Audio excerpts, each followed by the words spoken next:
Warriors. How's everyone doing today? So the character of the markets changed a little bit. My friend Brian Twomey says it's a reset that happens every 10 years. He brought up Euro Yen. Want to welcome our viewers from investing.com.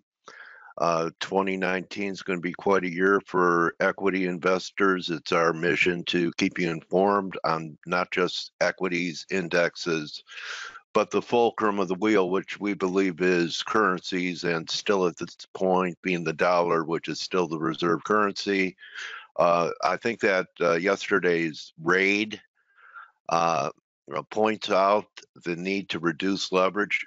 Everyone who said, and that included a lot of us, that, boy, we sure hope volatility increases in 2019. Well, be careful what you wish for. So we had spikes in everything. I haven't seen this happen in FX in a long time.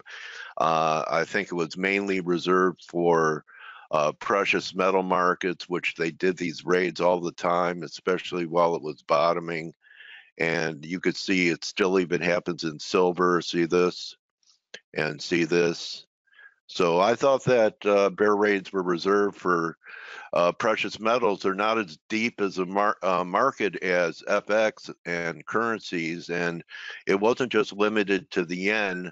You know, if you're long the Aussie, there's no way any reasonable stop survived yesterday. So I guess the question is now, what do we do with wicks like this? I've learned from my partner Steve Volge to begin to ignore the wicks, that they're aberrational.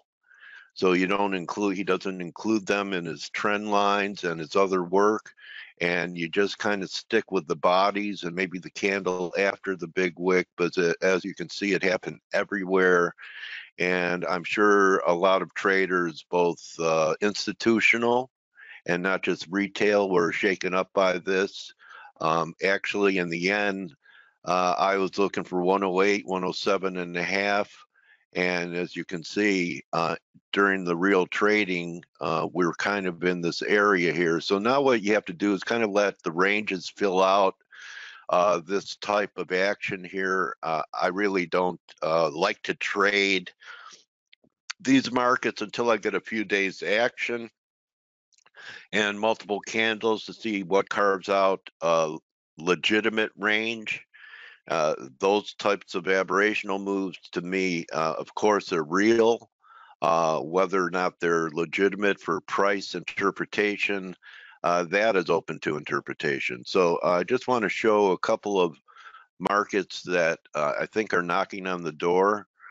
We've been talking about EG for quite some time, and there was an excellent pullback for Euro Pound.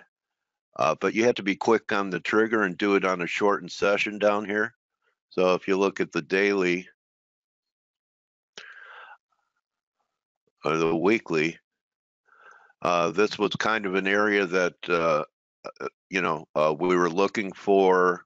I thought there was a chance that we might get down to the, here it is. It was right here on New Year's, down to 88 and a half. But the main feature I want to show is this horizontal line here, which would be a breakout. Still possible if we don't get through for one more sell-off into here, but actually this breakout, should we achieve it, will then project up to the 94 level, which is a level that, God, we've been talking about since for a year and a half, or I've been talking about that this whole formation looked incomplete to me because of, I really believe in the number 3 and 3 drives, and if we break out here, coincidentally, it's about a 350 pip move would take us up towards 94. I think it's going to happen. So, what do you do now? There's a possibility that we're not going to pull back much deeper than here. Thought that there might be a chance that maybe we get, after this, maybe another C wave down. Doesn't look like that's going to happen. Not a bad area to probe it here in advance of a breakout, but you're not even late if you wait. You're not late if you wait. I like that. So you could have confirmation of a breakout back over 90.90, or you could try and get an edge into the breakout and then perhaps manage the risk under this low, this little minor pullback that we had on the first full trading day of the year. Want to point out a couple of other markets. Bitcoin. I know Steve still thinks there's higher numbers, maybe to 4,000. I'm not sure if that's going to happen, but I would love to see a pullback one more time to the 78.6 level around 3,300. This is starting to look like we had some type of bottom. I'm not a waiver. Greg will be here, and I think I'll ask him about Bitcoin, that we could have had 5 waves up on this initial move, so this could be corrective for a wave 2 down here. I'd be very interested in it. Looking at the gold spiked after all that volatility here. It's still not confirming. It's gotten up to 1292. Also, I want to caution everybody, how are you, that we have NFP tomorrow. So just curious, who did not pocket some 1,000 pips yesterday? I'm sure that some people were the wrong way and were liquidated on that spike, Rob Jean. So poor audio. Okay, you may want to log in, log out. At least you could hear me now. You may be able to hear me better if you do that. And you know, gold has reached a 61.8. We spiked on the volatility here. If the NFP wasn't here today, I'd be trying it. Caught a little of this downside yesterday. We're still not confirming the new high in gold. As you can see, the RSI did not make a new high on the 1 hour. I really doubt it did on the 4. It's even more. You can see we've been diverging for, gosh, all the way back here when gold was trading 1280 or so. I'm going to wait for the NFP and react to the reaction. Something that I teach is go very lightly into major numbers. It's going to be a big number for all the markets right here, because I think the market's going to hope for not a real strong number or something within the headline number that could give the Fed rationale to, you know, pull back their horns, their hawkish wings, fold them in, and give the market some relief that maybe Fed rate hikes are at least on hold for a while. So the NFP tomorrow is very important for everything. So don't go heavily into the NFP trying to predict how the market's going to react.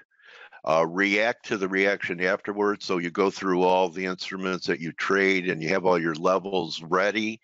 And then after the number, if levels act like magnets for you to take action, you know, maybe let 15 minutes go after the NFP and look at a 15-minute candle. God, I learned that from Valeria Bednarik at FX Street when I worked over there for 3 years. She used a 15 candle range after big news events on the NFP. And after that candle, what you do is you look at the high and the low of that range, and then you go with whatever direction the market goes outside of that range. So that's just a little tip. I've learned a lot of things from a lot of people along the road, and you don't know how much I've learned being part of this team at ForexAnalytix. The only way you would know is if you became a member and checked it out and immersed yourself in our analysis, immersed yourself in our chat room, immersed yourself in Paulie getting up very early to service European clients. So he's getting up at, I think, 1 in the morning. So you can catch Paulie on the European crossover every day.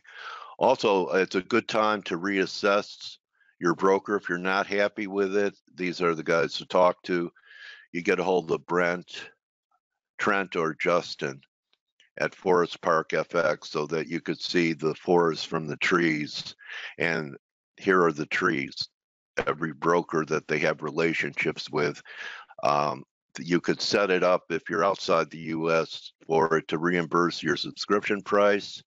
And if you're here in the U.S. and you're not getting rebates on your trading, that could, make a car payment for you or pay for life insurance or just extra money. Money for nothing and chicks for free, dire straits. So I don't know about the chicks for free or money for nothing, because there's a lot of effort that goes into FX trading. So I don't know. I sang karaoke and I had to pay, so the chicks weren't for free. I had to pay for my meals and everything. So never really had a dire straits experience, but I bet Blake has. No, I haven't. And good morning, Dale. How are you, buddy? Good. We have just actually just a couple of minutes till we have ADP non-farm, our private sector jobs report. So I do want to cover that here in a moment. But man, I'll tell you what. You were talking about the volatility, and we got an extreme amount of volatility yesterday. If you saw what had happened in the yen pairs, I mean, you have to imagine this is the dollar yen. This is yesterday's close. So we closed at almost 109 yen, and we dropped below 105. Now, when's the last time you saw that? Have you ever? Well, no, since the financial crisis, Okay. 2007, 2008. So I mean, it's been like 10 years since we've seen that type of those types of moves, where they're really illiquid, and it wasn't during normal business hours like back then. I mean, back then the market was being sold aggressively throughout the course of the day, and we'd have 300 pip moves. This was an algorithmic move, and as soon as the algorithm stopped, the bounce back came. There's obviously a lot of people forced liquidity there, and when it's happening during non-business hours, the most important thing to do is not panic. Everything's bounced back now. The dollar yen is not, I mean, it's down from where we closed, but a lot of that selling has abated, and there you can point your finger at a lot of different things. There's people that are blaming it on exporters, Japanese exporters that wrote puts at 105 at the end of the year.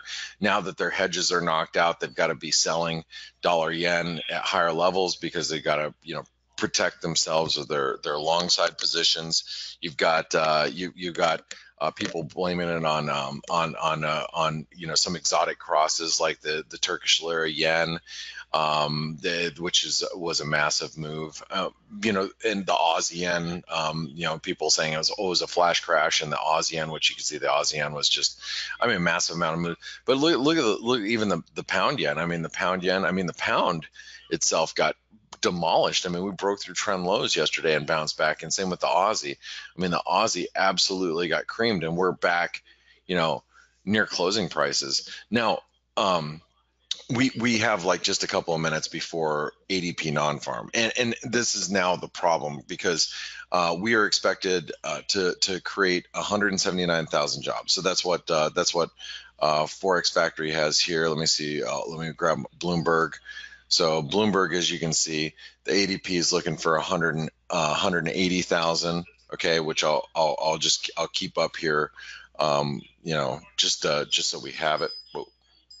Wow, dollar Canadian has just slumped through broke down. It's breaking down through this trend line here. This is actually a pretty important trend line that we're taking out, which is good because I'm short the New Zealand Canadian. So this is good news for me. If anybody's short the New Zealand Canadian, we've got some pretty good trade going on right now. Okay, so which is good. Now heads up for the ADP. Let's go. See, the question is if the number's really weak, what do you sell? Do you sell the dollar yen here? I don't know. Let me get the Bloomberg number. All right, here we go. So 271,000. That's a huge number. Huge number. Are we sure it's not a typo? 171. I don't know. That's a huge number. Look at the dollar yen spiking up right now. That's crazy, right? That's a big number.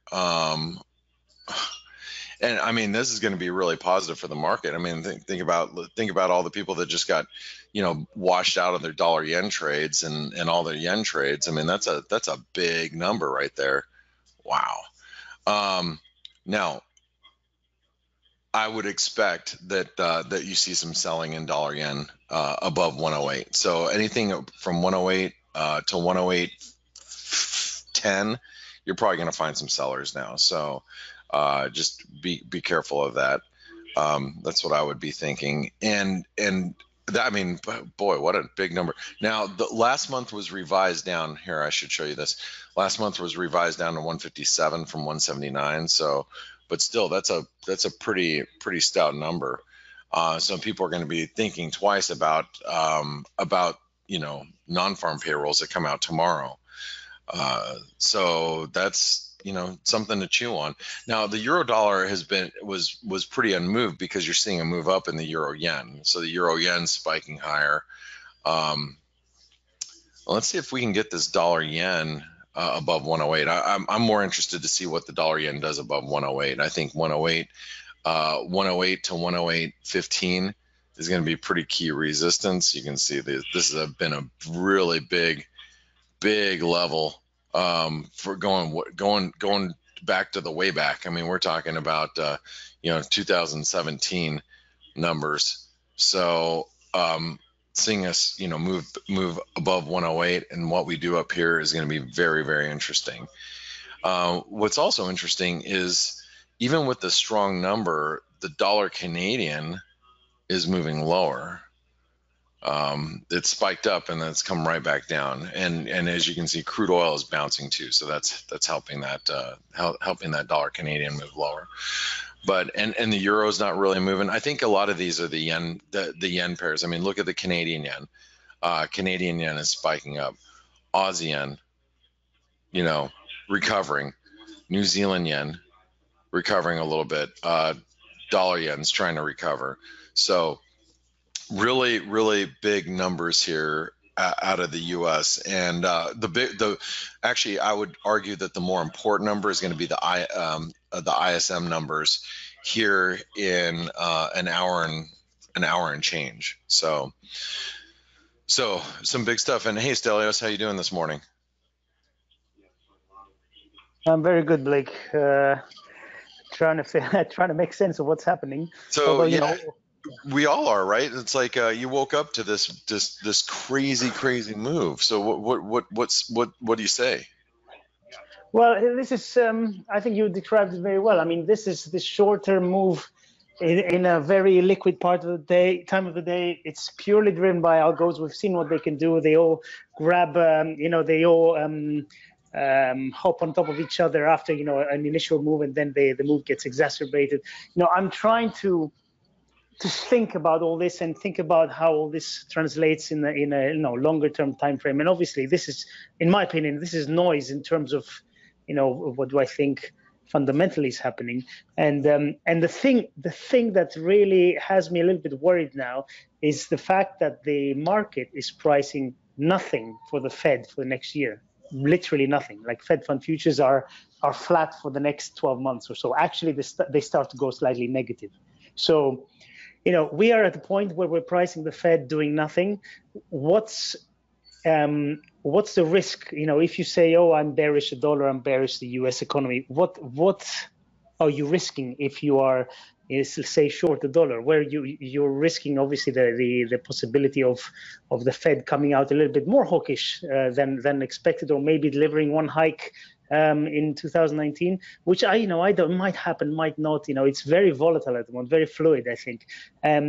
But the question is, if you're short the dollar, really you're betting that there's going to be some kind of, there's going to be a recession in the US, which is possible. But are we there yet? All the leading indicators are changing. They're moving. They're turning actually. But is it time for that? Next year. Steve obviously thinks so. He said this quite some time ago, and actually I have to give it to him, because when he started saying it, the market was pricing 2 or 3 hikes.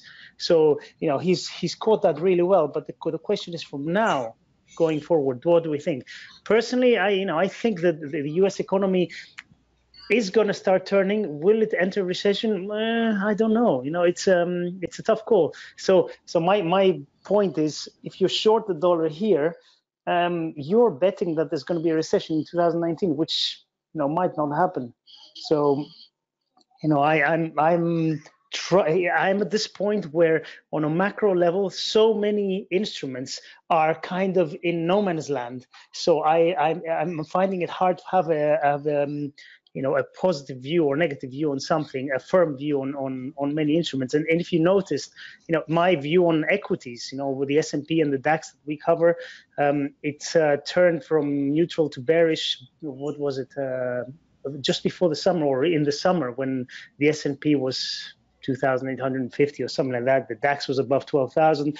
I said at the time, 10-year yields were breaking out of a 30-year channel. I said, look, I think this is a trigger for an equity sell-off, and I turned bearish. And we've all seen what's happened. We've had like 20% correction, but now 10-year yields in the US are back into the channel. They're back, quite a bit lower. It's like 250 something now, right? It's crazy, yeah. So I mean, you've seen yield. I mean, this has got to help. This has got to help, like the housing market that was a little soft. I mean, here's yields right here at 260. I'm on a 10-year, and then you take a 30-year yields back below 3%. I mean, these are big moves that we've seen in yields as they've come off. So that's the rub now for the dollar, is if there's a strong jobs report on Friday, I mean, we could have a pretty strong dollar move, as you're right. I mean, everybody's pretty bearish the dollar at the moment. And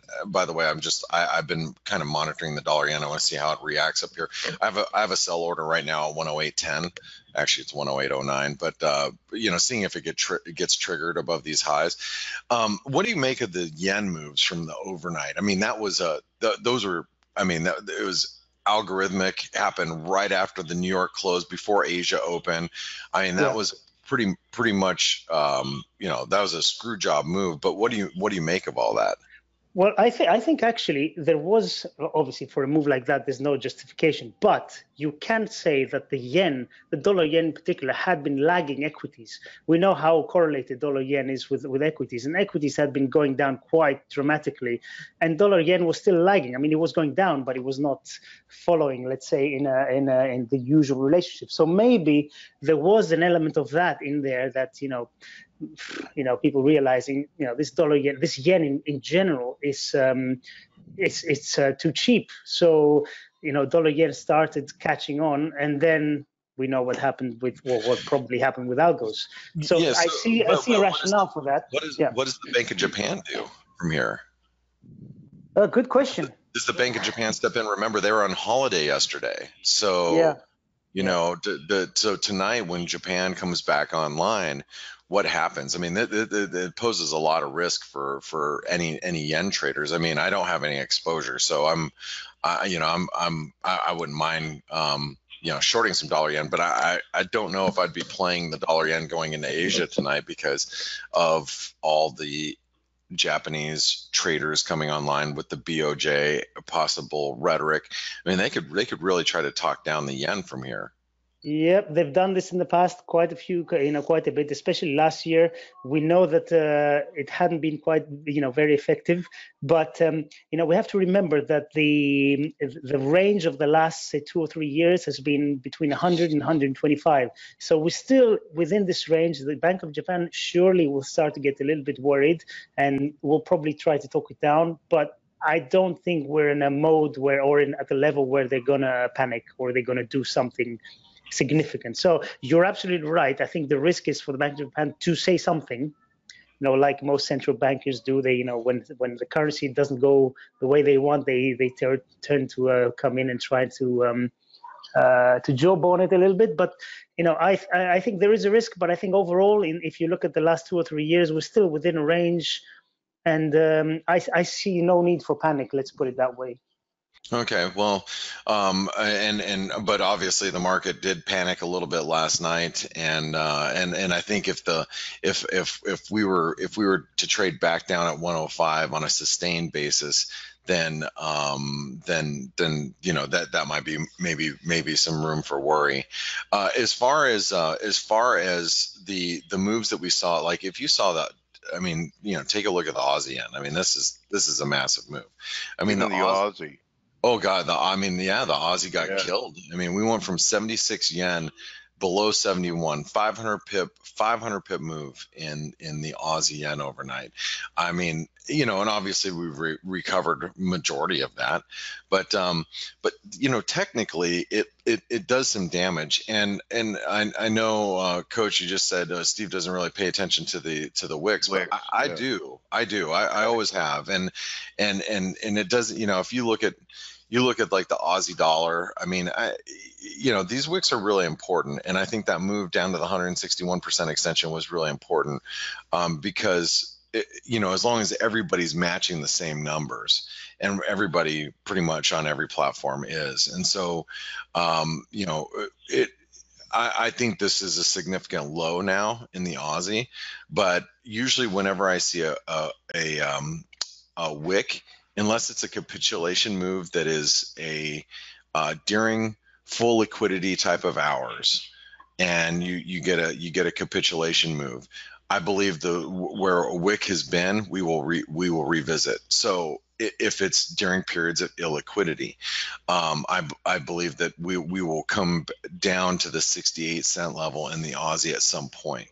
You know, Blake, I just want to, you know, push back a little bit, because you were bullish on that Asian session when we put a huge spike in gold for the bottom at 1160, and never revisited that wick.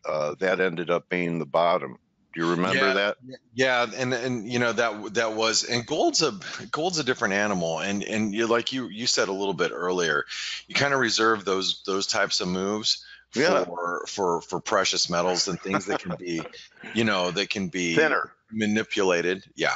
Currencies are less likely to be manipulated on a larger scale.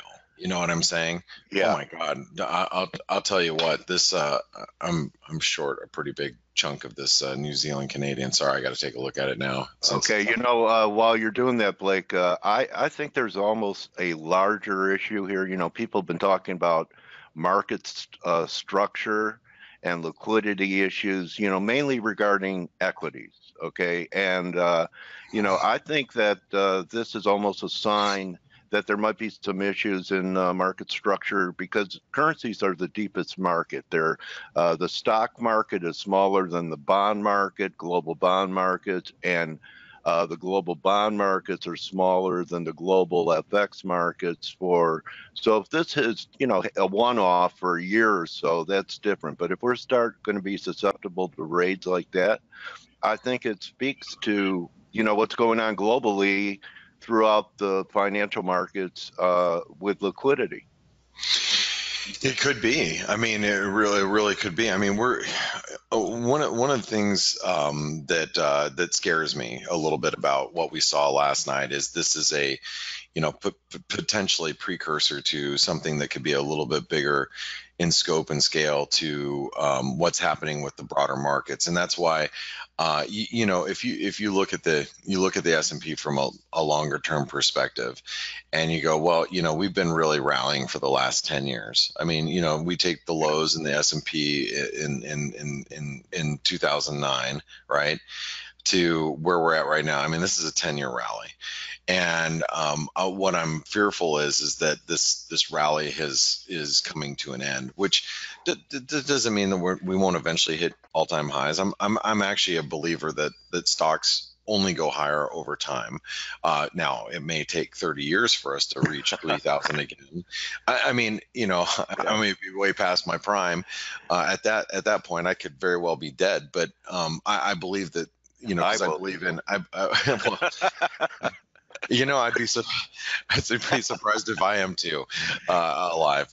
But the fact of the matter is that these markets they grind higher. If you believe in human ingenuity and everything else, I believe that we eventually will go higher. But I don't know when we have big gyrations like this and big moves up. You know, we might be in a period, a long-term 10, 20-year consolidation type of period in the markets. I think that's entirely possible. Can you guys hear me right now? Yes. We can hear you just fine. I lost my connection. I can hear you, Blake. Okay. I agree 100% with you, but the reason is called inflation. In my opinion, the main reason for the longer term uptrend, which is going to continue for equities, in my opinion, the main reason is inflation. I agree with that. I think it's both, human ingenuity and technological advance and all that, plus inflation. Look at the value of $1 million 10 years ago or 20 years ago. Look at the value now. It's just going to keep going. They're both valuable to me. They were then, and it was then, and it would still be now, buddy. So after having such a strong number in the in ADP, I mean, you can see the dollar yen's pulling back a little bit. The euro dollar continues to bounce here, and we've kind of shrugged off those stronger numbers. But I think the real number that we'll be looking at is going to be tomorrow's non-farm payroll. And for some reason, my JP Morgan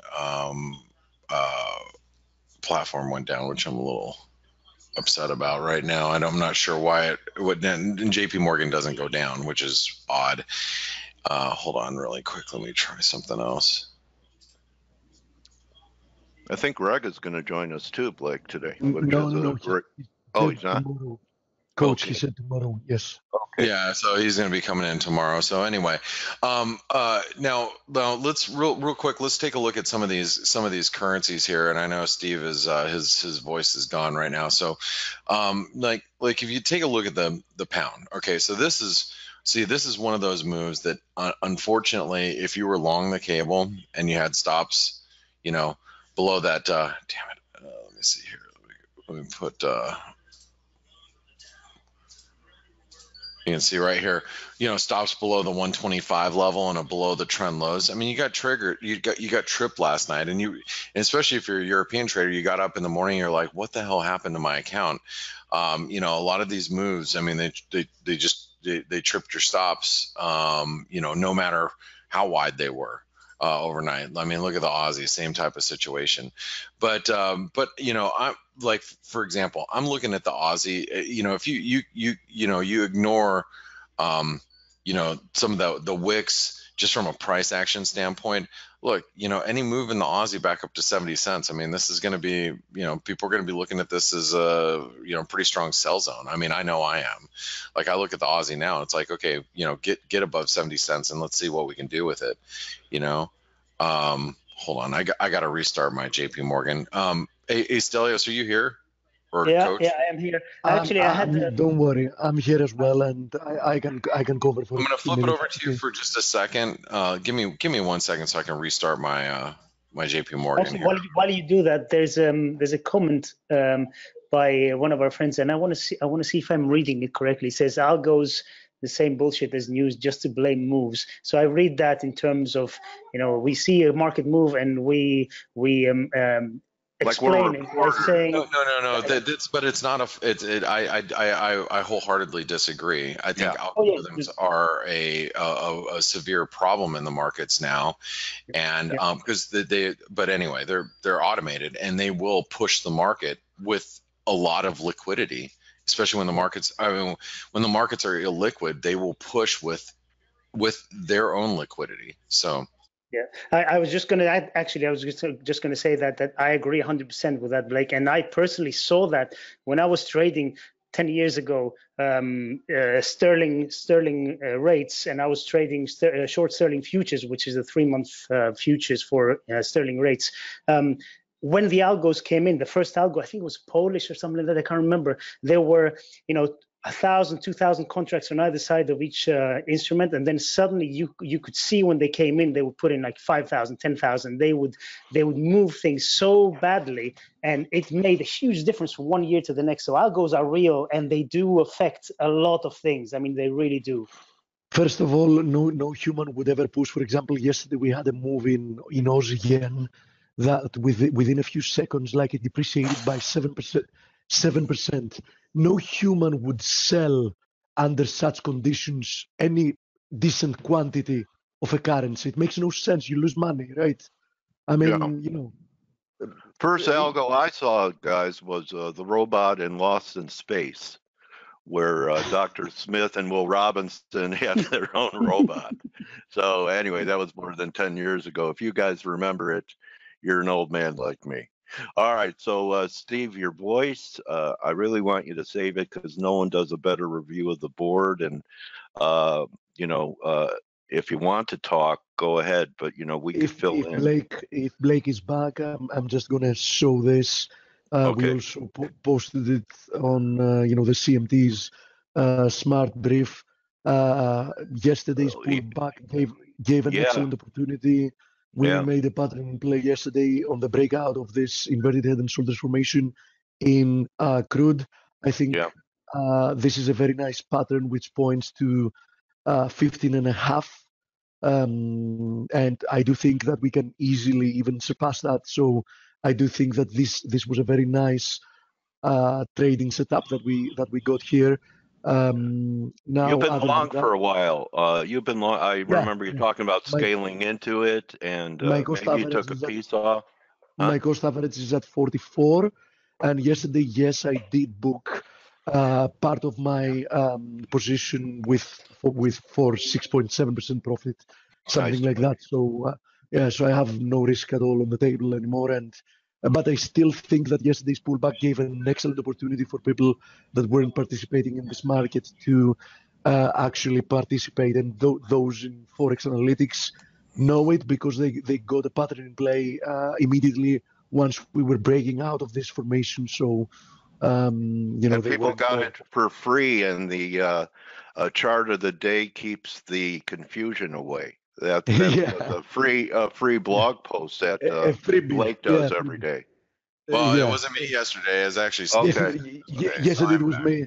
Yeah. All right. But usually, Yeah, so great job, Steve. And here, let me go. I had to restart my JP Morgan. I don't know why I went down, but it's all working now. So so anyway, Steve, great call on crude, and I think I'll be really happy if crude continues to rally, actually, because you know, we get this inverted head and shoulder pattern. We get up to like $52. That means that New Zealand Canadian is probably about 100 pips lower. So I'm happy about that. All right, so yeah, speaking of the Canadian, so the Canadian is actually breaking through the support. This is pretty key support in this big up channel. Now, tomorrow we have the Canadian jobs report, not just the U.S. jobs report. So the Canadian jobs report, you know, and the thing that I could wish most for in my situation, not saying everybody's situation, but for me particularly, is if we get a strong Canadian jobs report and a weaker U.S. jobs report. Now, the whisper number for non-farm payroll has got to be a little bit higher going after that ADP. I would say it's probably in the 190, 195 range. And we'll probably start hearing those. Well, at least my office will start getting some of those probably this afternoon. But yeah, I'm assuming the whisper number is going to be a little bit higher. But you know, we'll see what those numbers come in as. But as far as the Canadian goes, we had and by the way, if you were trading intraday, if you were in the ForexAnalytix chat room, we had a bear flag setting up. And we broke down and we completed the bear flag, but obviously continued to break down following the numbers. So it gave us a little bit more than, well, a lot more than I thought was going to happen. U.S. dollar, Mexican peso. Sorry, I haven't dealt with that much. It's not really doing a whole lot. Let's go over. I'm going to take us back over to the daily chart. Swissy, I'm kind of leaving alone right now. One of the strong moves that we saw overnight was the Swedish krona, and the Swedish krona has bounced pretty aggressively. Now, Stelios, I know you follow the numbers out of Sweden. So was it some inflation numbers that pushed the U.S. dollar Swedish krona higher? Yeah. You talking about yesterday or today? Was it last night or was it today that did it? Number of wise, the only thing we saw was manufacturing PMI coming in weaker than expected. Today, I don't think we had anything. Oh, we didn't. Okay. No, as far as I know, no. Let me see here. I missed it. I don't know. I did drink a lot over New Year's, so maybe I missed some stuff. Maybe you're trying to catch up here. Let me take a real quick look here, because I thought there was some household lending growth. I don't think that would be the number that would be a mover. But anyway, the U.S. dollar Swedish krona spiked up pretty aggressively, and I haven't touched the Norwegian krona or the Swedish krona since I was shorting the U.S. dollar Norwegian krona right here. And as you can see, after my chart formations kind of disappeared, I really haven't been trading it a whole lot, even on the next leg higher that we've had in the U.S. dollar Norwegian krona. But it's been pretty resilient. But I'll tell you guys, if crude oil starts to rally from here, here, let me get rid of this really quick. So what we could have here is not that. I want where's my curve? They change this up every once in a while, so then I lose my drawing tools on how I'm not that. Where is it's here, right here. Okay, so this has a little bit of a head and shoulder pattern look to it, developing here with the U.S. dollar Norwegian krona. So this is one of those pairs you kind of pay attention to, especially if you're looking at correlations, and this I think has a pretty good setup here for possible short.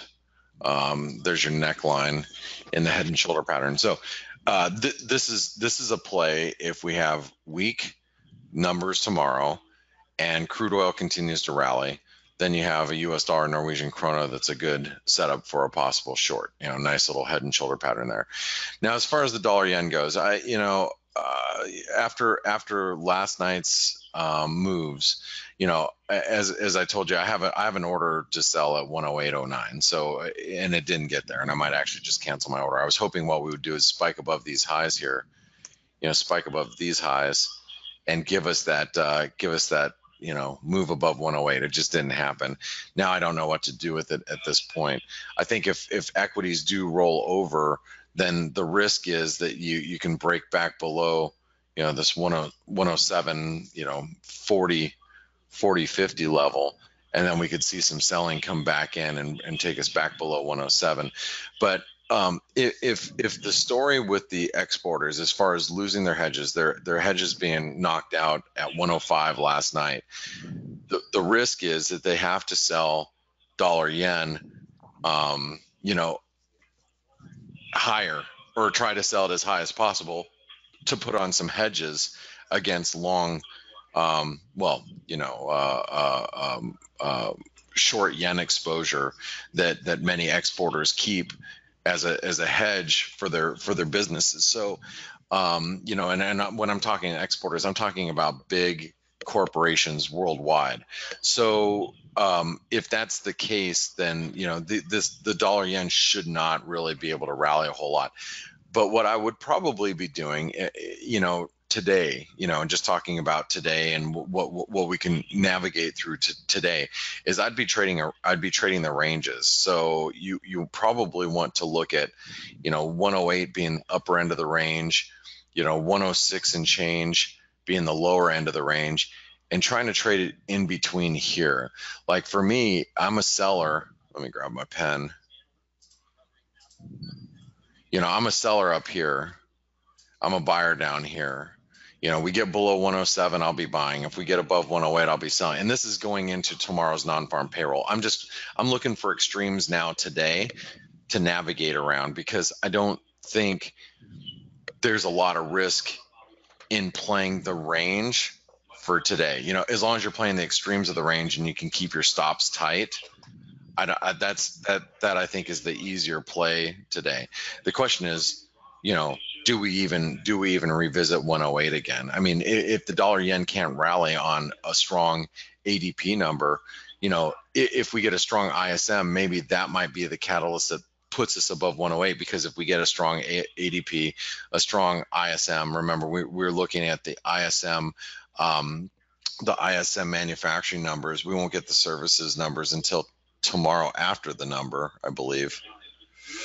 Maybe we'll get it on Tuesday because of the holiday next week. But regardless, we'd have to have a strong we'd have to have a strong ISM, with the strong ADP to get us back above 108. And because of the price action from last night, I still expect sellers to come in, and I expect, whether it is exporters or whatever, because Japan's markets may be open tonight, but I can guarantee you right now that they're doing business at this moment, and they're actively in the markets trying to put on their dollar yen shorts and trying to rehedge their positions. So that probably is what causes the selling above the 108 level. So that's what I'm hoping is going to happen. I hope we get a strong ISM number and I can sell into some strength here and just play it back into the range going into tomorrow's non-farm payroll. Tomorrow's non-farm payroll will be tricky because, and I was going to say a little bit earlier before the ADP number, is I'm not sure how to actually trade a weak number. If we get a weak number tomorrow, a strong number is pretty easy. I think a strong number, we can play the dollar yen, we can play it, spike up, back up to 109 going into tomorrow's number. We could probably play the euro back down to 113 as we're still in this big, here, if you go to the euro, we're still in this big 113, 115 range. Here's the 4-hour chart. So, I mean, on a strong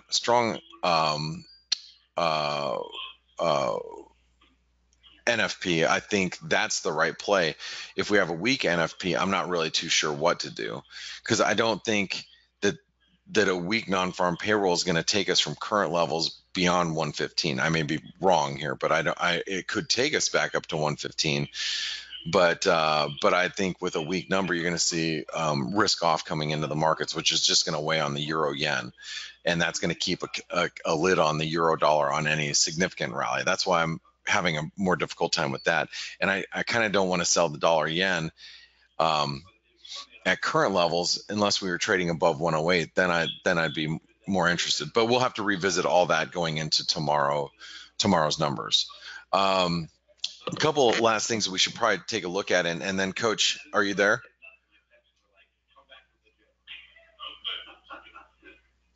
Maybe Stelios is here. Okay. I am. We can see if there's any questions that pop up. So gold, this is one of those really interesting moves. I saw when we hit 618 yesterday, we stalled. Daily RSI is really overbought. We're still struggling here at the 618. You can see how we pushed above it, and we're pushing right into previous, this is all that previous support zone right here. So same level. It's I think, and I'm not trading gold right now, but I think honestly you can just sell gold here and and try to play it intraday. I don't think you're risking a whole lot. However, this is one of those things that I'm looking at going into tomorrow, because if we have weak data tomorrow and gold continues to power higher above 1300, that if I for example tomorrow, if I decided, oh, weak data, I buy the euro, and the euro, let's say I buy the euro and it's trading at 113.80, 114. The only thing that's really going to keep me in the euro dollar and keep me long the euro dollar is a move higher in gold. So, I'd have to see gold continuing to break out. My biggest fear, though, is that gold's, overbought on a day, and we're struggling here at this resistance.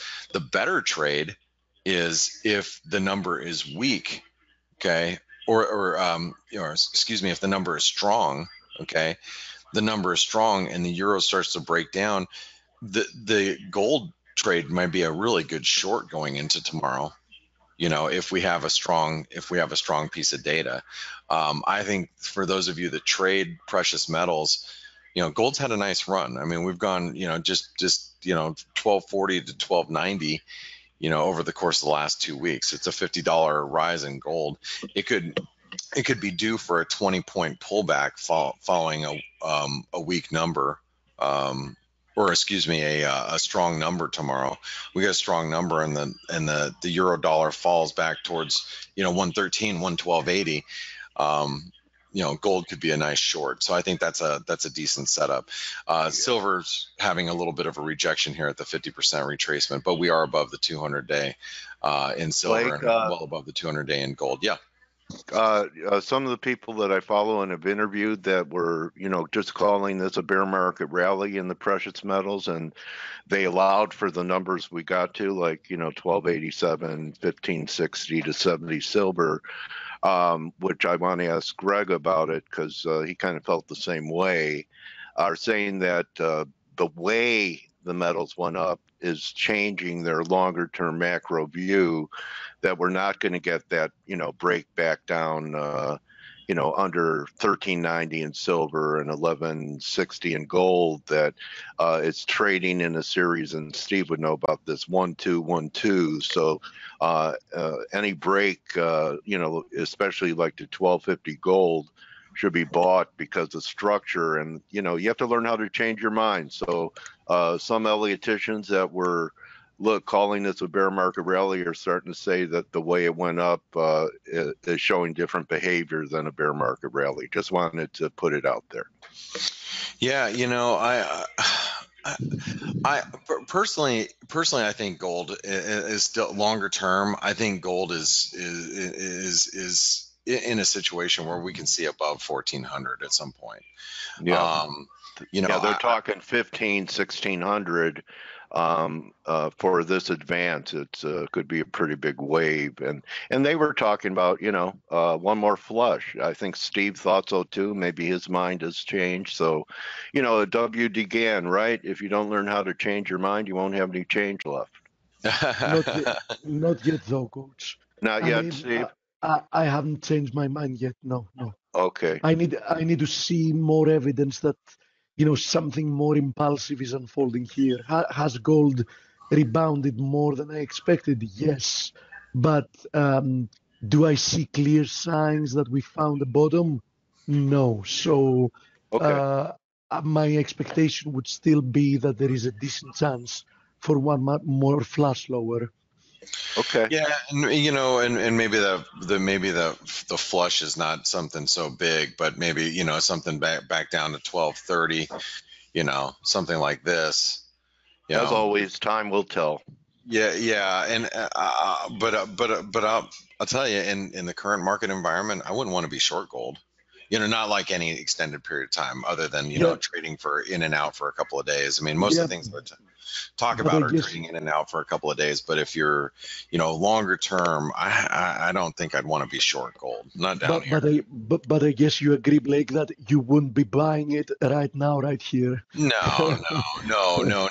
You know, I'd have a very tough time buying things when they're sitting at a golden fib at the 618. Exactly.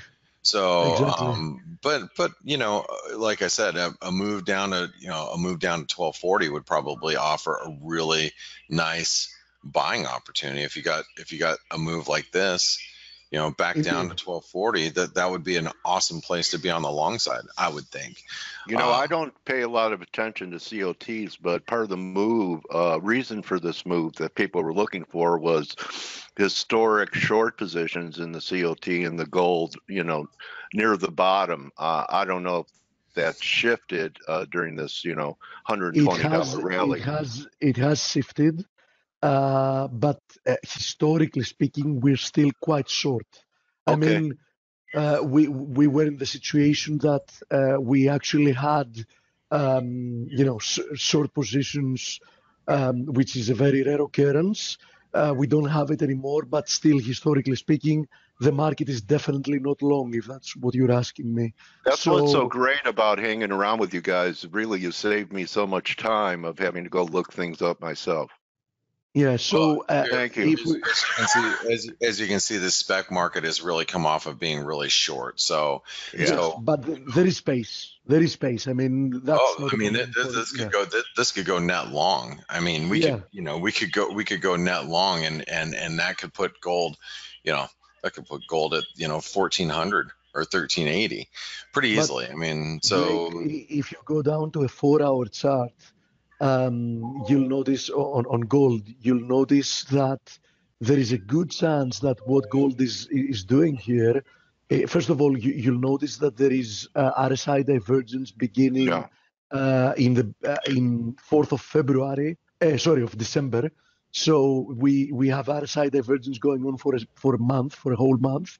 And second of all, you'll see on the 4-hour chart that you can actually draw this as an ascending wedge, and it aligns quite perfectly.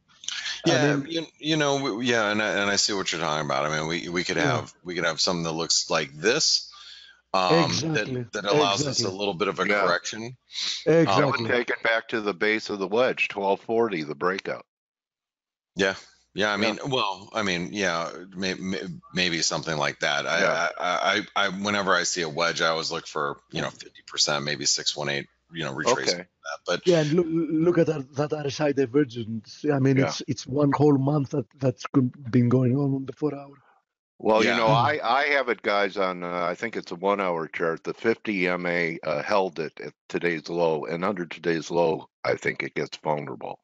So I think we were down to 1282 or 3 before this recent pop, and so there it is. The wedge lines were right where the moving average is on the 1-hour. So, yeah, do or die here. Yeah, it is. So Dale, I know you have a interview coming up, but we had a question, Steve. Do you still look at palladium at all? Sure, of course. Do you want to take a real quick look at palladium for? Absolutely, and I will also have a look at Indian rupee, because we had another friend asking for it. Okay, I don't know. Here you are. Let's grab you, and I'll flip you over to the charts really quick. And and guys, I'm gonna go ahead and log off. I'm gonna get to the market. So, you guys have a great session today. Have a great interview, Coach, and I'll see you guys tomorrow for NFP. Okay. Great webinar today, Blake. Thank you. Thanks, guys. See you, Blake. See you guys. See you still, Steve. Bye, mate. Before you start, Steve, John Davies, are you in the house? If so, I've typed your name in. I don't see you. Maybe ask a question. Okay. Yeah, he just answered. Okay, great. Okay, go ahead, Steve. Yeah. So 3 things very fast. 1, palladium. Palladium still showing clear signs of RSI divergence, and at the same time, we have very clear signs of momentum loss. On the other hand, despite having all that, it hasn't managed to break down. So, there are 2 possibilities. When we were down here, I said that we're going to move once more higher towards the 161.8. We did move higher. We didn't tag the 161.8. So 2 chances from here. 1, push higher once again towards the 161.8. The second one is go down to 1224, break below it, in which case we at least have a rectangle formation here, which is going to open up a decent amount of downside. So I would be interested to look for short opportunities in palladium, either in the case that we push towards 1330, or definitely if we get rejected, if we keep getting rejected from this area at 1267, 1270, and we finally break down from 1224, I think there is going to be continuation. I think that should lead to at least a retest of 1140. So that covers one of the questions. Then we have another question about the USD against the Indian rupee. We've seen a decent move lower, but I would be very careful here because, as I had said in the past, this 68.70, 69 area is a very strong support area. Also very clean and clear RSI divergence on the daily. So I would be quite careful here. I don't think, this is a good area to be shorting because there is no risk reward to be doing that. And one last thing, we had a question about the DAX, and then you can go ahead with your interview, coach. The DAX remains clearly under pressure. I remind you that we have a head and shoulders formation that anyhow pointed lower. The inability of the DAX to push through any of the resistance levels at any of the rebounds it has produced, forces me to keep looking lower towards the 10,000 area. So, unless we break back above 11,000, I think the path of least resistance remains to the downside. So, having said that, thank you very much and enjoy the interview. No raising your voice to Jason today. Promise? Huh? In general. I know you don't. Just in general, yeah. I try to parent him without having to raise voice. Yeah. I'm sure you do. All right, buddy. I hope you feel better. And John Actually, Davies. I do feel better. Just the voice hasn't come back yet. Okay, bro. All right. Thank you, Steve, so much for, you're a trooper. And thank you, Stel, for, backing everyone up today. As always, you're one of my favorite guys on the team. And John Davies, pleasure, coach. Really looking forward to meeting you and speaking with you. I've now made you the presenter so we could hear you. And if you have anything you want to show, there's a screen share option.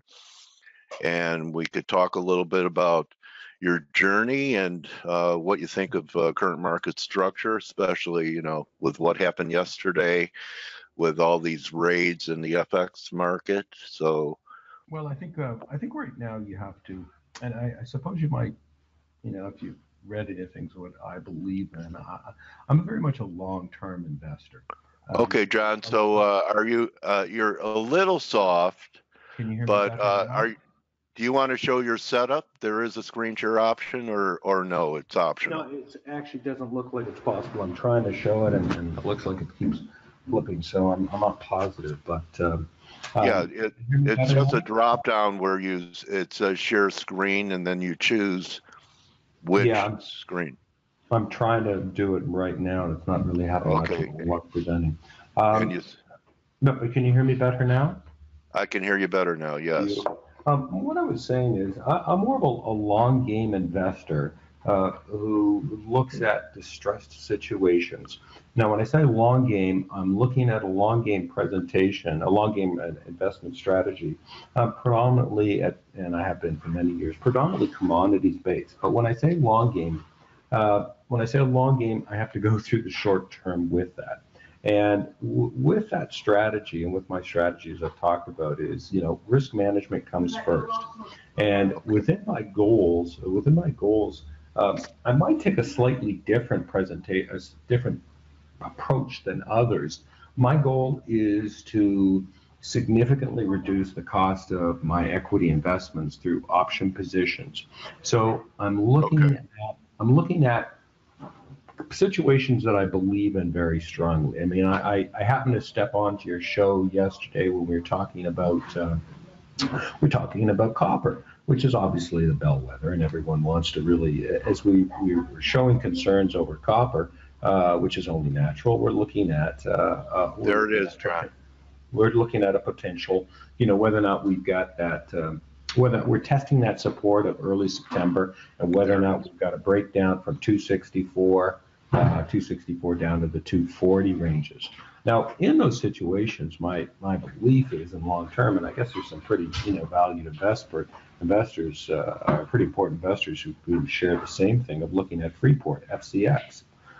Within my goals, I look at a strategy with options that radically reduces the investment of that within my goal is within 30 months to pay down the entire cost of the investment, assuming a person has a long equity position.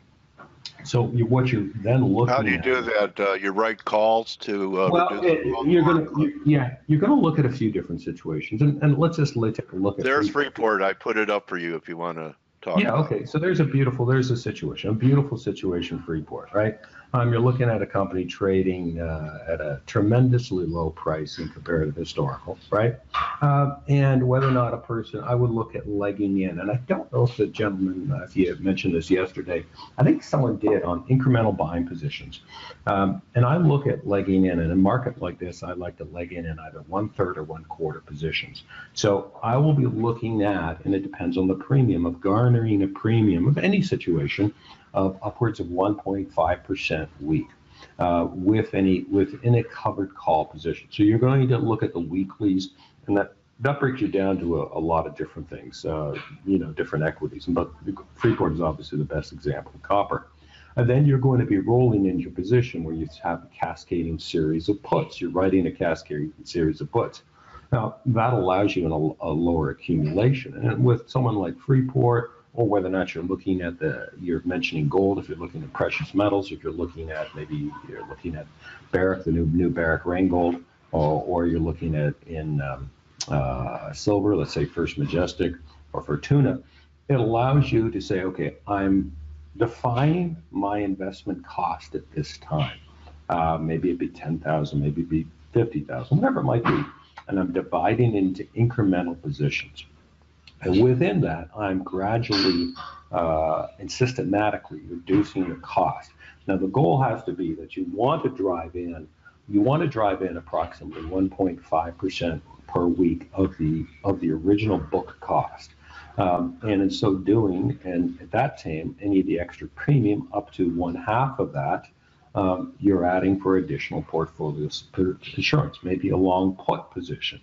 But at the similar time, as if you're doing that, you might be putting in a put, putting in a bear put spread, where you might also be writing puts in the event that it's going to drop. So we're looking at a very systematic approach to portfolio acquisition. Now, I know that seems that might be a little bit odd in today's market, from what I read at least.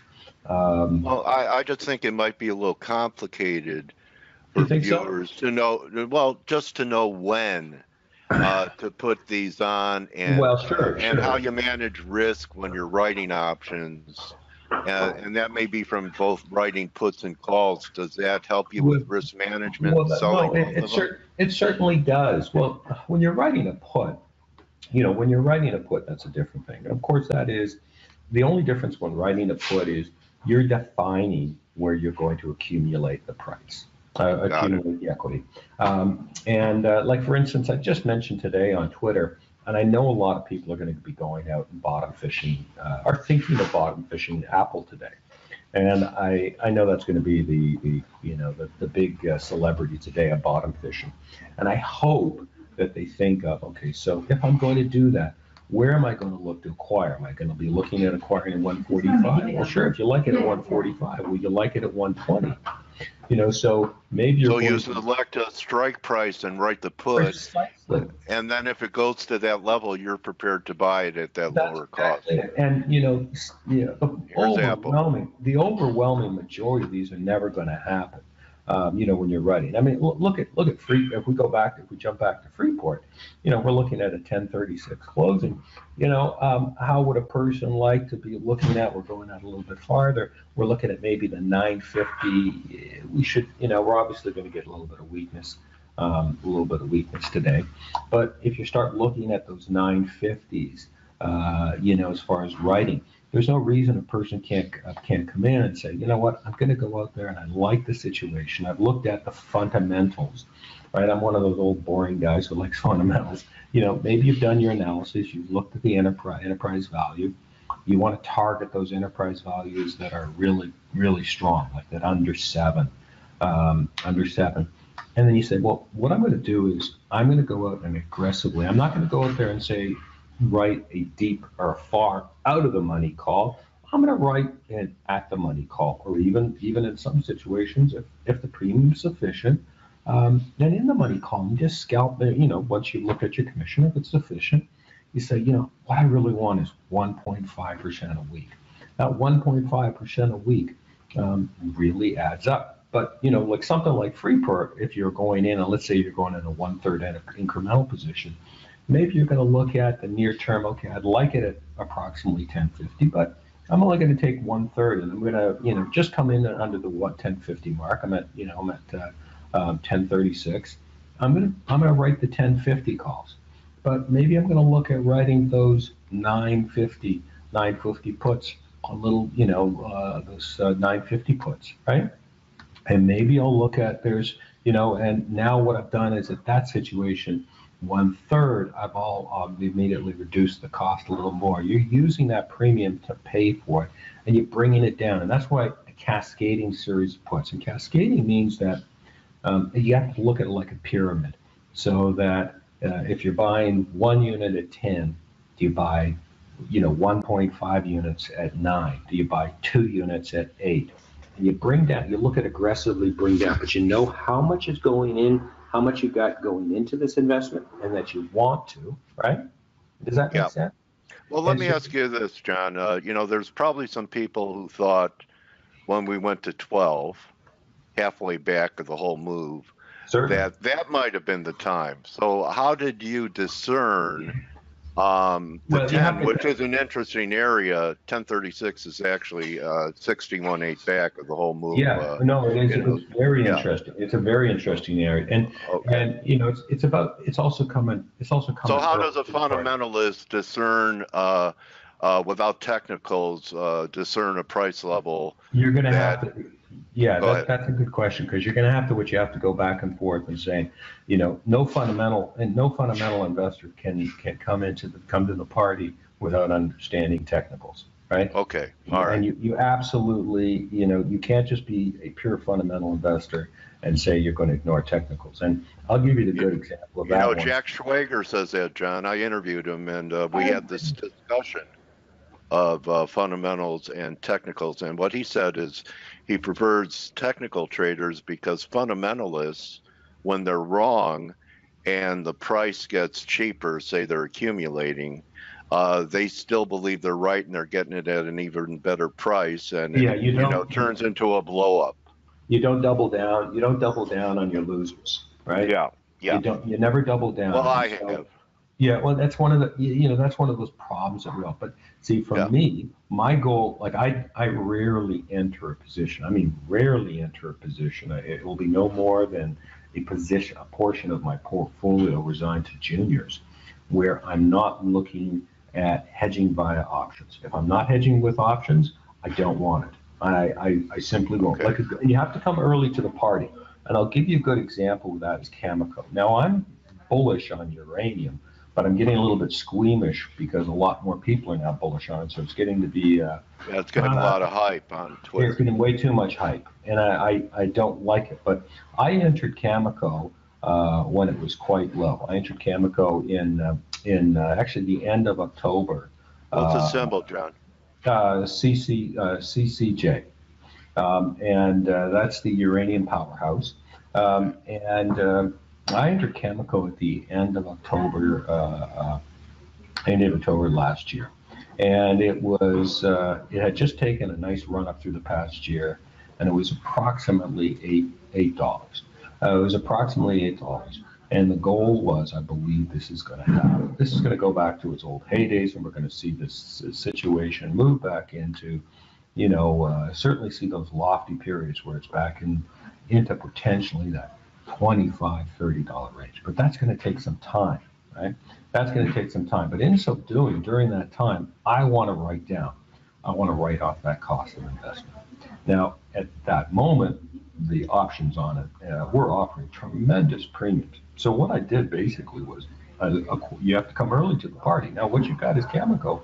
It's bounced. It's seen $12 in the last year, and it's back down to just under 11.5. But when you come in there early, you come in there at $8.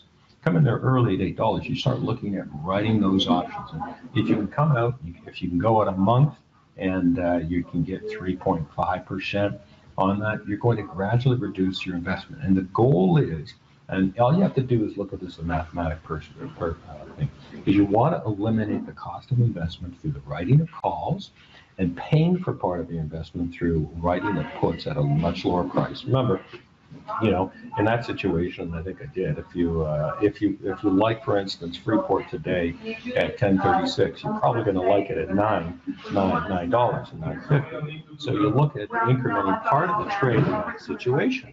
So what you'll do is you look to write calls and then say, okay, that's only 1/3 of my position. The other 2/3 of my position, I'm going to cascade down.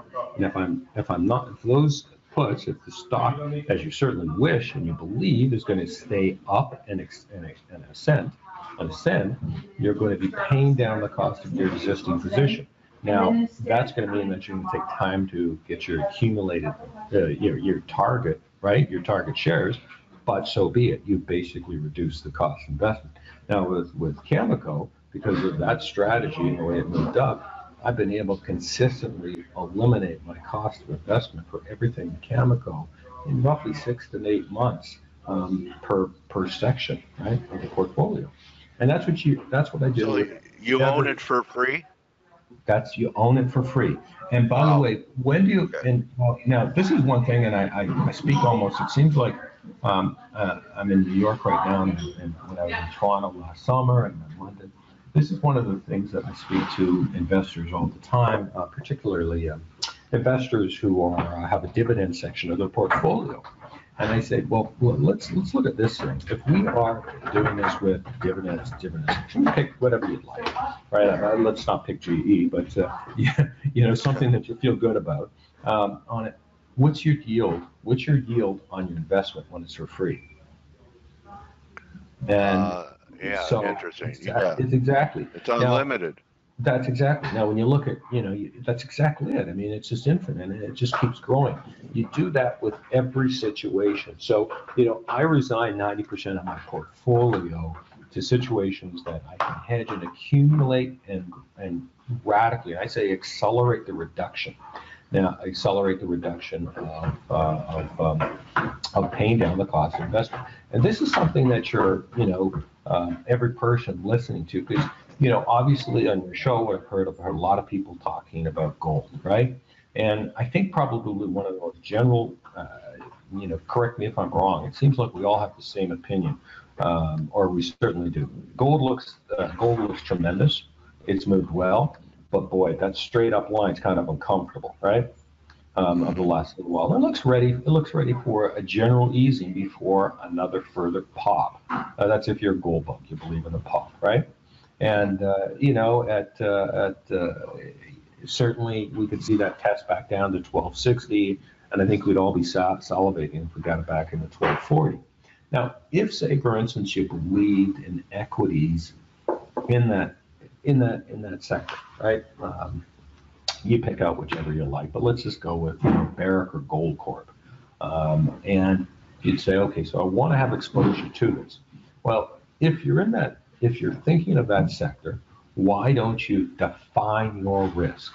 And then immediately, and you have to work these numbers out on yourself, define your risk, look at what is the profit center or the profit margin that you want. Now, when I pay off an investment in 30 months, you just do the math on that real quick. What you're seeing is, my gosh, you're getting well over 36%. And when you can compound this over year after year, it's a heck of an ROI, right? Who let the dogs out? That's exactly it. Well, he's I've had dogs as trading partners through a lot of my career, and when they're laying on their back, they're bearish. On their stomach, they're bullish. So there you go. Well, he's having some fun right now. He's announcing. Anyway, he wants you to write some more puts on milk bones. There you go. I'll have the milk bone puts. But yeah, it's kind of a funny situation right now. What you can do is that I think investors right now, and again, I've been doing this for 35 years. I think investors right now are so short-term minded that they forget the long term, the long game. And the long game is where you take these investments. You have a great investment of participation in the economy. They help build the economy. They provide you this extraordinary revenue. But when you use options to radically reduce your risk and then basically pay down the profit, you've really doubled your ROI in a short period of time, relatively short period of time, without this equity really moving a tangible amount, anything extreme if you use options. But you also, it makes a priority of risk management. This is possible, and maybe this is just the changing of the investment public's approach, tactics of the modern investor. But when you look at using options and you look at scalping, because what I tell people is I don't believe any person can predict a market movement. Everyone thinks they can, but they just can't predict it. Is that every week a market will go up, a market will go down. Some people can predict it perfectly, but every week an option premium decays. Right. And Options, John, options are like relationships. 90% of them expire worthless. But well, but anyway, those 10% are worth pursuing. No, they're absolutely in relationships. In relationships.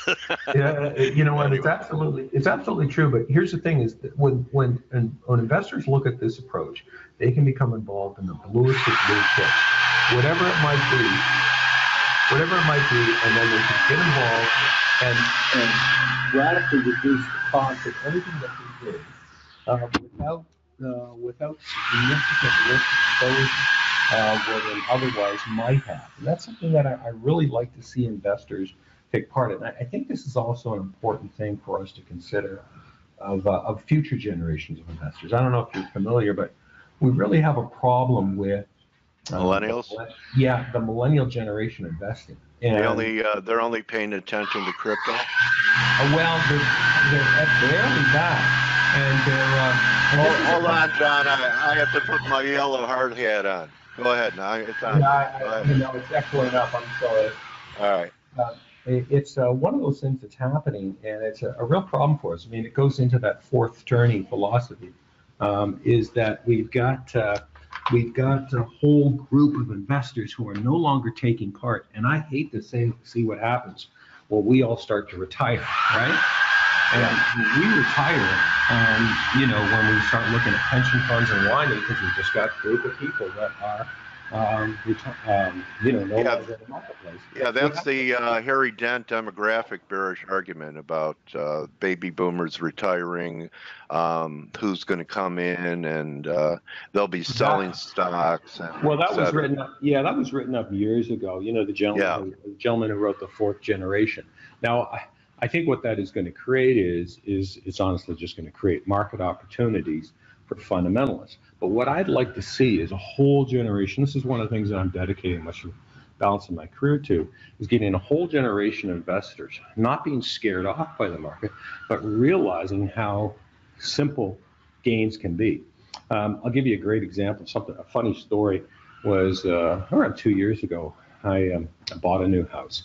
And when I bought the house, and I think the financing, the mortgage rates were 2.3% approximately, right? And I asked my banker, and I said, well, I'd like a mortgage on this. They said, Mr. Davies, why are you asking for a mortgage on this? It's and I said, because I'm taking the mortgage up at 2.3%. I'm buying your bank stock, which has a yield of 6.5. I'm writing covered calls on it and buying puts. I'm going to really triple my money on the money you're giving me on your stock. And that's how I'd just like to see investors come in there, because we've got some, right now people will talk a great deal about how the markets are overvalued in certain sectors. But let me tell you, the mining sector is not overvalued. Oh, yes. So the mining sector is beaten down. And the mining sector, I hate to tell people, you're not going to be worried about the mobile phones and technology if you don't have enough copper or cobalt coming out of the ground, because everything will go up exponentially. So the mining sector is trading at ridiculous discounts. I mean, I can't believe that we're even worried about Freeport. I mean, Freeport here at 1036, or many others are trading at a fraction of their enterprise value. Just go out there, acquire them, take a long-term approach, write those cover calls, define your risk, come in with, obviously, this is just cash positions, no margin. Come in there, define your positions, take that revenue, and you're probably, in most situations, you're going to be generating, roughly speaking, 15 to 20% of an ROI if the equity just stays flat, relatively speaking. But you're going to radically reduce your costs. Then if you come in there and you're right out of the money puts, and you look to accumulate on any weakness, it's going to be gold for you.